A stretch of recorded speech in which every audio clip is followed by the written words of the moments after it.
Hello friends, welcome to my channel Pharmacy Decode. आज हम बात करने वाले हैं मेडिसिनल केमिस्ट्री की यूनिट फर्स्ट के बारे में। ये टॉपिक बहुत ज़्यादा तो इम्पोर्टेंट नहीं है, लेकिन कई बार इससे भी कुछ क्वेश्चन आ जाते हैं, तो इस यूनिट को भी हम पढ़ेंगे। ठीक है, तो इस यूनिट में के सबसे ज़्यादा इम्पोर्टेंट टॉपिक हैं फिजिको केमिकल प्रॉपर्टीज़ और ड्रग मेटाबॉलिज्म। ठीक है, तो स्टार्ट करते हैं। जिन पर हम मेन फोकस करने वाले हैं वो दो ही टॉपिक है, फिजिको केमिकल प्रॉपर्टीज़ और ड्रग मेटाबॉलिज्म। मेन इसमें स्टार्टिंग में दी हुई है history of medicinal chemistry, introduction of medicinal chemistry. ऐसे तो इस पे कोई क्वेश्चन बनता नहीं है, बट हिस्ट्री का कभी कभी 4 नंबर या 5 नंबर में कोई क्वेश्चन आ जाता है। ठीक है, तो हिस्ट्री ऑफ मेडिसिनल केमिस्ट्री बहुत ज़्यादा टफ नहीं है, जिसमें एंशियंट एरा के बारे में दिया हुआ है और मेडिसिनल केमिस्ट्री का इंट्रोडक्शन दिया है। इन शॉर्ट हम अभी इस वीडियो में डिस्कशन कर लेंगे। ओके, तो चलिए स्टार्ट करते हैं। तो हम पढ़ रहे हैं B pharmacy 4th semester medicinal chemistry unit first, जिसमें इंट्रोडक्शन टू मेडिसिनल केमिस्ट्री। तो सबसे पहले मेडिसिनल केमिस्ट्री होती क्या है? Medicinal chemistry the branch of chemistry and pharmacy design to focus and synthesis of the drugs and development of new drug. कोई भी नई ड्रग या किसी भी न्यू ड्रग के डेवलपमेंट के लिए या उसकी सिंथेसाइज करने के लिए जो डिज़ाइन की गई है, उस ब्रांच को क्या कहते हैं? Medicinal chemistry. मेडिसिनल का मतलब है मेडिसिन, जो कि जिसमें क्या एडिड हो, केमिकल कंपोजिशन हो, और केमिस्ट्री हो। केमिस्ट्री मतलब सारे केमिकल कंपाउंड्स और केमिकल फॉर्मूला। तो मेडिसिनल, यहाँ पर मेडिसिनल से को हम डिनोट करते हैं किससे? मेडिसिनल को डिनोट करते हैं ड्रग से, और केमिस्ट्री मतलब उसमें यूज़ किए जाने वाले केमिकल कंपाउंड्स। ठीक है, तो मेडिसिनल केमिस्ट्री को एक अदर लैंग्वेज में अगर हम पढ़ें तो मेडिसिनल केमिस्ट्री और pharmaceutical chemistry are discipline of chemistry, especially synthetic organic chemistry, pharmacology and other biological specification। Synthetic organic chemistry मतलब ऑर्गेनिक केमिस्ट्री क्या होती है? केमिकल कंपाउंड्स जिसमें बनाए जाते हैं। सिंथेटिक मतलब क्या? जहाँ जो सिंथेसाइज किए जाएं उन्हें कहते हैं सिंथेटिक ऑर्गेनिक कंपाउंड्स। ठीक है, फार्माकोलॉजी मतलब वो ड्रग जो केमिकल्स बनाए गए हैं उनका बायोलॉजिकल सिस्टम पर, यानी कि हमारी ह्यूमन पर या बॉडी में क्या इफ़ेक्ट पड़ेगा, इसकी स्टडी हम फार्माकोलॉजी में पढ़ते हैं। और दूसरी बायोलॉजिकल स्पेसिफिकेशन मतलब जैसे कि सारी जितनी भी ड्रग्स हैं वो यूज़ करने के बाद कोई भी पेशेंट की रिकवरी कितनी जल्दी हो रही है, या कोई भी नुकसान उसको हो रहा है तो कैसे हो रहा है। ठीक है, तो ये होता है क्या? मेडिसिनल केमिस्ट्री में, where they are involve with the design. अब इसमें क्या क्या होता है? तो सबसे पहले क्या होता है? डिज़ाइन होता है, ये लिखा हुआ है design, chemical synthesis and development of the pharmaceutical agents और बायोएक्टिव मॉलिक्यूल्स। ठीक है, तो इसमें क्या क्या होगा? ड्रग की डिज़ाइनिंग होगी, डिज़ाइनिंग होने के साथ साथ में केमिकल का सिंथेसिस होगा, डेवलपमेंट होगा, और फार्मास्यूटिकल एजेंट्स की प्रिपरेशन होगी, डेवलपमेंट होगी, है ना। बायोएक्टिव मॉलिक्यूल्स मतलब ऐसे मॉलिक्यूल्स जो बॉडी में, जिन्हें हम बॉडी में ट्रांसमिट या फिर एडमिनिस्टर्ड कर सकते हैं। तो ऐसी मॉलिक्यूल्स जिन्हें एडमिनिस्टर कर सकते हैं उनको हम कहते हैं क्या? ड्रग्स। ठीक है, तो आई होप ये समझ में आई गई होगी। तो this is the definition of medicinal chemistry की मेडिसिनल केमिस्ट्री किसको कहते हैं? तो किसे कहते हैं? डिज़ाइन, जिसमें क्या हो रहा है? डिज़ाइन हो रहा है, केमिकल सिंथेसिस हो रहा है, या फिर किसी भी फार्मास्यूटिकल एजेंट का या बायोएक्टिव मॉलिक्यूल या फिर ड्रग का क्या हो रहा है? डेवलपमेंट हो रहा है, उसे हम कहेंगे क्या? Medicinal chemistry. ठीक है, now comes on the topic which is history and development of medicinal chemistry. Okay, तो बात करते हैं कौन से टाइम की? एंशियंट टाइम की बात करते हैं। एंशियंट टाइम मतलब पुराने ज़माने में क्या होता था? आयुर्वेदा था। आयुर्वेदा मतलब कि लोग क्या करते थे? किसी ने कुछ देसी इलाज बता दिया या कोई सा भी जड़ी बूटी दे दी, तो जड़ी बूटी दे के लोग अपनी बीमारी को ठीक करते थे। तो history and development of medicinal chemistry, development medicinal chemistry का डेवलपमेंट हुआ कैसे, और पहले हिस्ट्री में क्या था? पहले हिस्ट्री का मतलब क्या कि पहले लोग कैसे, मेडिसिनल केमिस्ट्री के डेवलपमेंट के पहले लोग कैसे अपना इलाज किया करते थे। भाई मेडिसिनल केमिस्ट्री डेवलप हुई, उसके बाद ही दवाइयाँ बनाई गई, केमिकल्स आए, अलग अलग नए नए केमिकल सिंथेसाइज हुए और उनके थ्रू फिर दवाइयाँ बननी चालू हुई। लेकिन उसके पहले भी तो लोग बीमार होते थे ना, तो वो कैसे अपना इलाज करते थे? तो that is called history. History मतलब पहले क्या हुआ करता था वो हम किस में पढ़ते हैं? हिस्ट्री में पढ़ते हैं। ठीक है। तो हम बात करते हैं कब की 35। मैंने यहाँ पर बहुत सारी चीज़ें बहुत कुछ शॉर्ट में लिख दी हैं, ठीक है, लेकिन आपको अगर लग रहा है कि और डिटेल में पढ़ना है तो बुक में सब कुछ दिया हुआ है, आप इसको डिटेल में और भी चीज़ें पढ़ सकते हैं, ठीक है। तो 3500 BC और AC ये सबको पता है क्या होता है, बिफोर क्राइस्ट का टाइम है। बिफोर क्राइस्ट का टाइम मतलब एंशियंट टाइम की बात हो रही है। एंशियंट टाइम मतलब उस एरा की बात हो रही है जब मतलब पढ़ाई भी कौन सी करी जाती थी, बिल्कुल ये हकीम वाली जो पढ़ाइयाँ होती थी वो होती थी। मतलब कर ली तो कर ली, थोड़ा बहुत किसी को नॉलेज है तो वो अपनी नॉलेज लगाकर इलाज करता रहेगा, तो वो वाले एरा की बात हो रही है। तो उस समय में क्या हुआ कि इसी टाइप एंशियंट टाइम में क्या होता था, किसी ने कोई जड़ी बूटी दे दी, किसी ने कोई जड़ी बूटी दे दी, ऐसे करके लोग अपना ट्रीटमेंट कर लिया करते थे। लेकिन फिर क्या हुआ, धीरे धीरे समय बीतता गया। समय बीतने से क्या हुआ कि एक टाइम आया कि नई कुछ नए साइंटिस्ट जो है आने लगे। कैसे आने लगे, क्योंकि वो क्या करने लगे, पढ़ाई करने लगे उस चीज़ की, ठीक है। तो 1853 की बात हो रही है। तो 1853 में एक साइंटिस्ट थे जिनका नाम था क्या, हेनरी। तो इन्होंने क्या किया, he proposed that there are functional groups that can be chemically modified to alter the reactivity. उन्होंने बहुत सारी जड़ी बूटियाँ देखी। जड़ी बूटियाँ देखने के बाद उन्होंने कुछ रिएक्शंस करी। रिएक्शंस करने से उन्हें क्या पता चला कि ये मेडिसिन जो है ना, इसमें ऐसे फंक्शनल ग्रुप भी प्रेजेंट हैं जिनको मॉडिफाई करके कोई दूसरी रिएक्टिविटी भी कराई जा सकती है। तो उन्होंने एक एग्जांपल दिया मॉर्फिन का। तो मॉर्फिन का एग्जांपल दिया जिसमें मॉर्फिन को अगर हम मिथाइल आयोडाइड से रिएक्ट करवाएं तो उसको क्वाटरनरी सॉल्ट में चेंज किया जा सकता है, and that quaternary salt used for many different alkaloids. अब जब मॉर्फिन को कन्वर्ट कर दिया गया क्वाटरनरी सॉल्ट में, तो क्या हो गया, ये एक नई ड्रग बन गई। इसी को हम क्या कहते हैं, सार कहते हैं। सार मतलब स्ट्रक्चर, एक्टिविटी, रिलेशनशिप। यहाँ पर भी क्या हुआ, मॉर्फिन का स्ट्रक्चर क्या हो गया, चेंज हो गया। चेंज हो गया क्या मतलब, मॉर्फिन का स्ट्रक्चर ये था और ये इसमें क्या हो गया, कन्वर्ट हो गया। किसकी वजह से कन्वर्ट हो गया, इसके साथ रिएक्ट करके। तो उन्होंने क्या बोला कि जितनी भी मेडिसिन्स हैं उन्हें क्या होगा, अगर हम उनमें ऐसा फंक्शनल ग्रुप प्रेजेंट है जो क्या कर सकता है, उनसे नई ड्रग या नए एल्कलॉइड्स निकाल सकता है। तो उन्होंने एक एग्जांपल दे दिया किसका, मॉर्फिन का। मॉर्फिन को जब ऐसा किया गया तो एक ड्रग बनी जिसका नाम था क्या, स्ट्राइचीन, ठीक है। स्ट्राइचीन, निकोटीन और मॉर्फिनॉन, ये 3 ड्रग बनाई गई, ठीक है।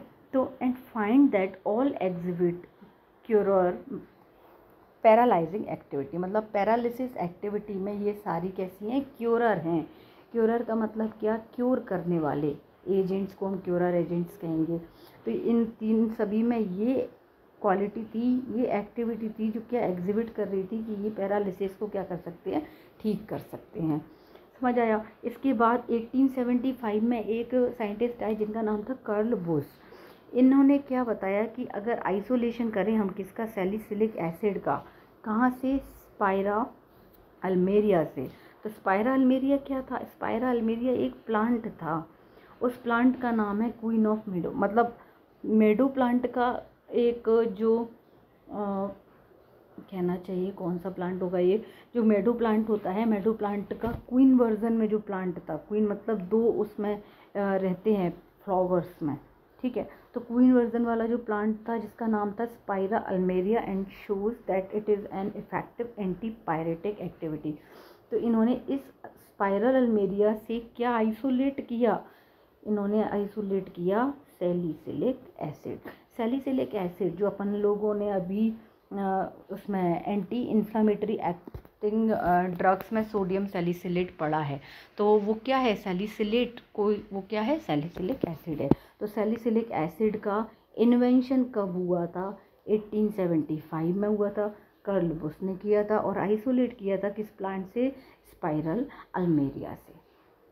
तो कभी भी आपको अगर पूछा जा सकता है तो आप ये चीज़ बता सकते हैं। अब इसमें क्या था, उन्होंने क्या पाया कि इसमें एंटीपायरेटिक की एक्टिविटी है। एंटीपायरेटिक मतलब क्या, फीवर को ये क्या कर सकता है, रिड्यूस कर सकता है। देन और आगे आ जाएं अगर हम और थोड़ा सा आगे बढ़ें तो 1883 में फिर से एक और जर्मन साइंटिस्ट आए जिन्होंने क्या बोला, जिनका नाम था वॉन नेंस्की। तो वॉन नेंस्की जो थे वो जर्मन साइंटिस्ट थे जिन्होंने क्या किया, इस सैलिसिलिक एसिड को, ये वाला जो सैलिसिलिक एसिड था, इससे उन्होंने क्या किया,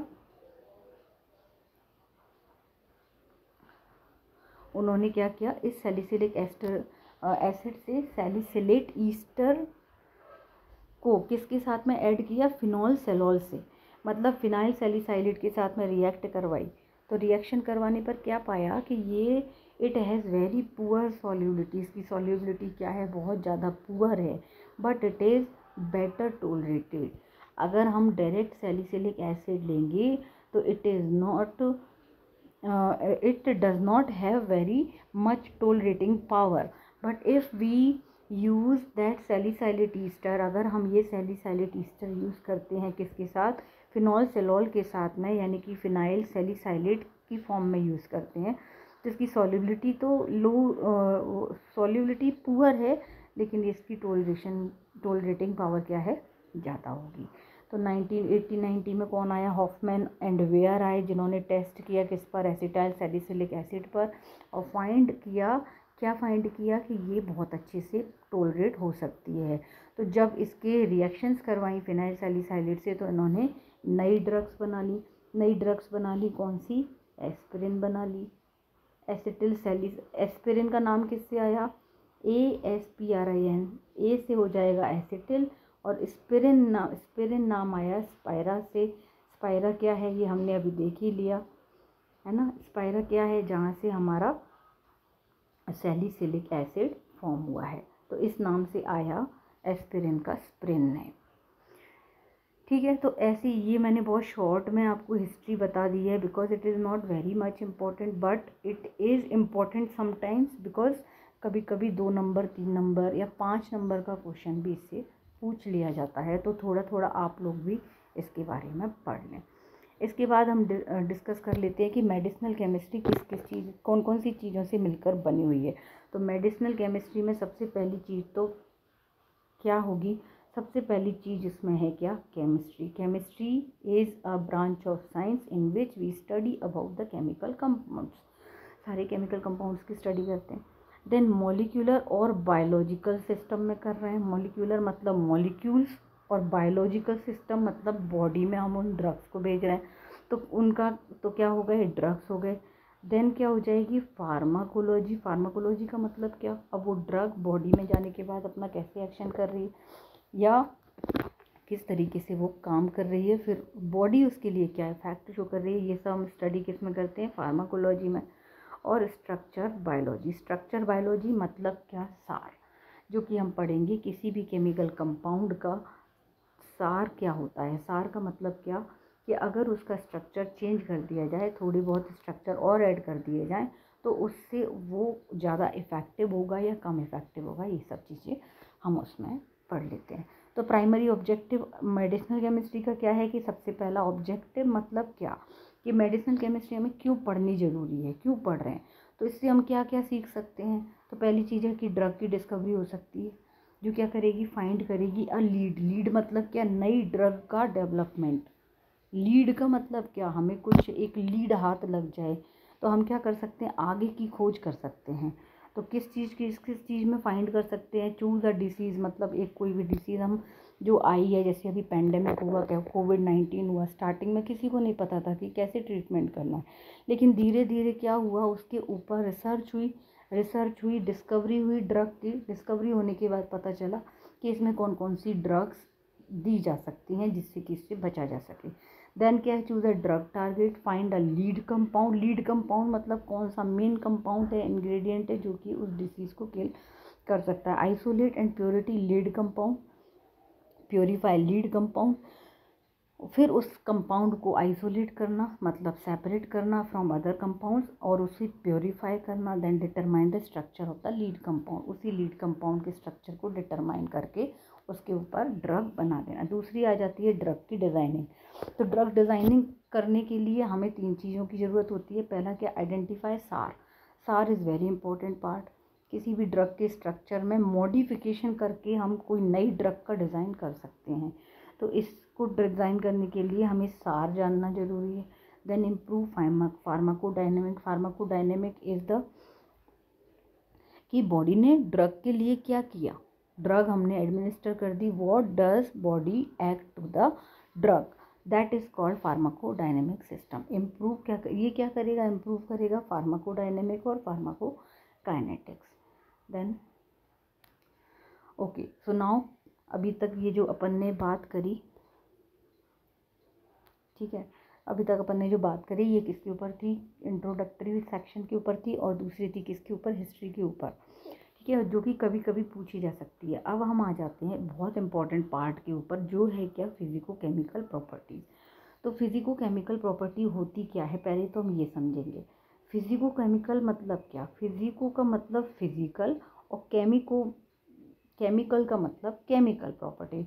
फिजिकल प्रॉपर्टीज़ और केमिकल प्रॉपर्टीज़, ठीक है। किस चीज़ की बात हो रही है यहाँ पे, यहाँ बात हो रही है ड्रग्स की। मतलब ड्रग्स की फिजिको केमिकल प्रॉपर्टीज़ कैसे बायोलॉजिकल सिस्टम में रह के अपना असर शो करती हैं, ये बताया गया है इन प्रॉपर्टीज़ में, ठीक है। तो क्या क्या चीज़ें होनी चाहिए ड्रग में कि वो अपनी फिजिको केमिकल प्रॉपर्टीज़ अच्छी से अच्छी प्रॉपर्टी हमारी बॉडी में शो कर सके, ठीक है। तो ड्रग में क्या क्या होना चाहिए, आयोनाइजेशन। आयोनाइजेशन का मतलब क्या, ऐसी ड्रग होनी चाहिए जो क्या हो जाए, इजीली आयोनाइज हो जाए। आयोनाइज हो जाएगी तो क्या होगा, आयोनाइज हो जाएगी तो डिसोसिएट हो जाएंगे आयंस।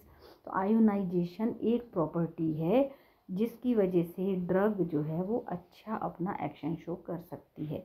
तो ionize form imparts a good water solubility. Water की सॉल्युबिलिटी जितनी ज़्यादा होगी, ड्रग उतनी ही ज़्यादा ड्रग का मेटाबॉलिज्म शो करेगी, ठीक है। और हमें पता है कि जितने भी आयोनाइजेशन कहाँ होता है, आयोनाइजेशन जैसे ही वाटर में अगर हम कोई ड्रग ऐड करेंगे, अगर वो डिज़ोल्व हो गई तो मतलब वो आयोनाइज हो गई है ना। आयोनाइज होना मतलब आयंस का सेपरेशन होना, ठीक है।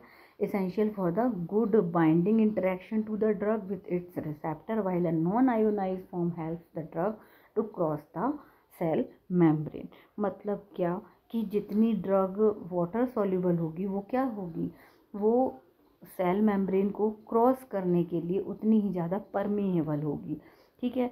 अगर नॉन आयोनाइज्ड है तो उतनी ही ज़्यादा उसको प्रॉब्लम होगी, जल्दी से वो सारी सेल्स को क्या कर नहीं पाएगी, क्रॉस नहीं कर पाएगी, और अपना एक्शन उतना ही लेट वो शो करेगी। तो ionization is the process by which an atom molecule acquire a negative और पॉजिटिव चार्ज बाय गेनिंग और losing electrons. That charged atom और मॉलिक्यूल्स आर कॉल्ड आयन्स। ऐसे एटम्स और ऐसे मॉलिक्यूल जिनके ऊपर चार्जेस प्रेजेंट होते हैं उन्हें हम क्या कहते हैं, आयन कहते हैं। अब देखो ये वाटर है, वाटर अनआयोनाइज फॉर्म में है, और जब हम इसका आयोनाइजेशन कर देते हैं तो ये H+ और OH- में क्या हो जाता है, अलग अलग हो जाता है, सेपरेट हो जाता है, ठीक है। ऐसे ही हम रेडॉक्स रिएक्शन में पढ़ते हैं कि रेडॉक्स रिएक्शन में क्या होता है कि जब भी हम सॉल्युबिलिटी देखते हैं तो या तो इलेक्ट्रॉन क्या होते हैं, रिलीज़ होते हैं। तो ऐसे सारे सॉल्यूशन जो जिनमें इलेक्ट्रॉन क्या होंगे, रिलीज़ होंगे, उन्हें हम कैटाइंस कहते हैं, और जिनमें इलेक्ट्रॉन गेन होंगे उन्हें हम कहेंगे क्या, एनायंस कहते हैं, ठीक है। तो ये रेडॉक्स में पढ़ते हैं हम। NaCl सबको पता है कि टेबल सॉल्ट को NaCl बोला जाता है। तो इनका भी अगर हम डिसोसिएशन करें तो सोडियम अलग और क्लोराइड अलग सेपरेट हो जाएगा। उसी तरह हम बात करते हैं किसकी, इसकी बात करते हैं एसिटिक एसिड की। तो एसिटिक एसिड जो होता है वीक एसिड होता है, जैसे ही इसका डिसोसिएशन होता है एसिड अलग और हाइड्रोजन आयन अलग। इमेज कॉन्सेप्ट में हमने पढ़ा है कि ऐसे सारे कंपाउंड जिनमें हाइड्रोजन आयंस प्रेजेंट हैं, पॉजिटिव चार्ज वाले आयंस प्रेजेंट हैं, वो सब एसिड का काम करते हैं, ठीक है। अब थोड़ा सा ऐसा समझ लेते हैं, रफ आइडिया ले लेते हैं कि एक ड्रग है वो दो फॉर्म में हो सकती है, या तो लिपिड सॉल्यूबल होगी, या तो क्या होगी लिपिड सॉल्यूबल होगी, या फिर क्या होगी, वाटर सॉल्यूबल होगी। दो फॉर्म में एक कोई भी ड्रग हो सकती है। चलो छोड़ो ये तो, ठीक है। तो ड्रग जो है वो लिपिड सॉल्यूबल होगी या तो क्या होगी, वाटर सॉल्यूबल होती है, या तो लिपिड सॉल्यूबल फॉर्म में होती है या तो वाटर सॉल्यूबल फॉर्म में होती है। अब ये कब होगी, अगर ये लिपिड सॉल्युबल होगी तो किस फॉर्म में प्रेजेंट होगी, तभी लिपिड सॉल्युबल हो पाएगी जब ये कैसी हो, अनआयोनाइज्ड हो, क्योंकि आयोनाइज्ड फॉर्म तो वही है जिसमें ये वाटर में सॉल्युबल हो जाएगी। अब हमने आगे पढ़ा है, जैसे मेरे क्लास के स्टूडेंट अगर देख रहे होंगे तो उनको सबको यहाँ पर समझ में आ रहा होगा कि ये किस चीज़ की बात हो रही है। यहाँ पर बात हो रही है हमारी कौन सी, ब्लड ब्रेन बैरियर की बात हो रही है। ऐसी सारी ड्रग्स जो कैसी होती हैं, लिपिड सॉल्युबल होती हैं, उनमें वो क्या कर सकती हैं, ब्लड ब्रेन बैरियर को क्रॉस नहीं कर सकती। इस वजह से ऐसी ड्रग्स की भी ज़रूरत हमको पड़ती है। ठीक है, अनआयोनाइज्ड ड्रग कौन सी होंगी, लिपिड सॉल्युबल होंगी। अब वाटर सॉल्युबल ड्रग क्या होंगी, आयोनाइज्ड होंगी। आयोनाइज मतलब क्या, जल्दी से बॉडी में जाएंगी, वाटर में डिजॉल्व होंगी, अपना एक्शन शो करेंगी और फटाफट से, वाटर सॉल्युबल है क्योंकि, तो फटाफट से क्या हो जाएंगी, मेटाबोलाइज हो जाएंगी और बॉडी से बाहर भी निकल जाएंगी। तो ऐसी ड्रग को कहते हैं हम आयोनाइज्ड ड्रग। अब ड्यूरिंग इनटेक क्या होता है, ड्रग शुड भी कैसी होनी चाहिए, अनआयोनाइज फॉर्म में होनी चाहिए। या तो कैसी हो, अनआयोनाइज्ड हो, या फिर कैसी हो, सॉल्ट हो, या फिर किस फॉर्म में हो, न्यूट्रल फॉर्म में हो। अब जब ऐसा होगा तो क्या होगा, अगर इस फॉर्म में प्रेजेंट है तो इसका एब्जॉर्प्शन अगर जब होगा तो एब्जॉर्प्शन में क्या होगा, ड्रग कहाँ जाएगी, ब्लड में जाएगी। और ब्लड में जाने के बाद में क्या होगी, ब्लड में जाने के बाद ड्रग कैसी होनी चाहिए, ड्रग होनी चाहिए हाइड्रोफोबिक, हाइड्रोफिलिक होनी चाहिए। मतलब अगर हाइड्रोफिलिक होगी, क्योंकि ब्लड सबका कैसा होता है, हाइड्रोफिलिक नेचर का होता है, तो ड्रग भी किस नेचर की होनी चाहिए, हाइड्रोफिलिक नेचर की होनी चाहिए। तो ड्रग शुड बी अगर यहाँ पर अनआयोनाइज लिखा हुआ है, लेकिन यहाँ पर मैं आपको बोलूँगी कि ये क्या है, आयोनाइज फॉर्म है। तो ड्रग शुड बी किस फॉर्म में होनी चाहिए, आयोनाइज फॉर्म में होनी चाहिए, और या फिर किस फॉर्म में होनी चाहिए, सॉल्ट फॉर्म में होनी चाहिए, या फिर न्यूट्रल कंपाउंड होना चाहिए। ठीक है, तभी उसका एब्जॉर्प्शन जो है वो बहुत अच्छा हो सकता है। ड्रग सीधे ब्लड में जाएगी, ब्लड में जाने के बाद वो हाइड्रोफिलिक नेचर की है तो ईजिली क्या हो जाएगी, आयोनाइज हो जाएगी। इससे क्या होगा, ड्रग डिस्ट्रीब्यूट जल्दी हो जाएगी और उसका मेटाबॉलिज्म भी क्या होगा, फास्ट हो जाएगा। ठीक है ना, तो इस वजह से ड्रग का आयोनाइज फॉर्म में होना बहुत ज़रूरी है। अब डिस्ट्रीब्यूशन में देखेंगे तो डिस्ट्रीब्यूशन मतलब क्या, drug reaches into the cell, tissue और साइट ऑफ एक्शन। जहाँ पर भी एक्ट करना है, जैसे पेट में दर्द हो रहा है ना, या मसल पेन हो रहा है कहीं पर, ठीक है, मसल पेन हो रहा है, हम दवाई खाते हैं, दवाई खाई तो पहले तो वो लीवर में पहुँचेगी, फिर कैसे पता चलेगा कि कहाँ पर दर्द हो रहा है और उसे कहाँ पर एक्ट करना है। तो ये होगा कैसे, पहले ड्रग का क्या होगा, एब्जॉर्प्शन होगा सेल मेम्ब्रेन में। तो एब्जॉर्प्शन होने के बाद में वो ड्रग होगी क्या, डिस्ट्रीब्यूट होगी। डिस्ट्रीब्यूट होने के बाद में साइट ऑफ एक्शन का मतलब क्या, साइट ऑफ एक्शन मतलब जहाँ पर उसको एक्ट करना है वहाँ पर जाकर एक्ट करने लगेगी। ठीक है, तो उसे हम कहते हैं क्या, distribution of drug reaches to the cell और tissue and show the site of action. Lipophilic होगी, अगर ज़्यादा लिपोफिलिक ड्रग क्या करेंगी, लिपोफिलिक ड्रग फॉस्फोलिपिड्स में इजीली क्या हो जाएंगी, डिसॉल्व हो जाएंगी। तो drug should be lipophilic in nature. अगर ऐसी सारी ड्रग्स जो लिपोफिलिक नेचर की होती हैं उन्हें कहते हैं क्या, अनआयोनाइज्ड ड्रग्स।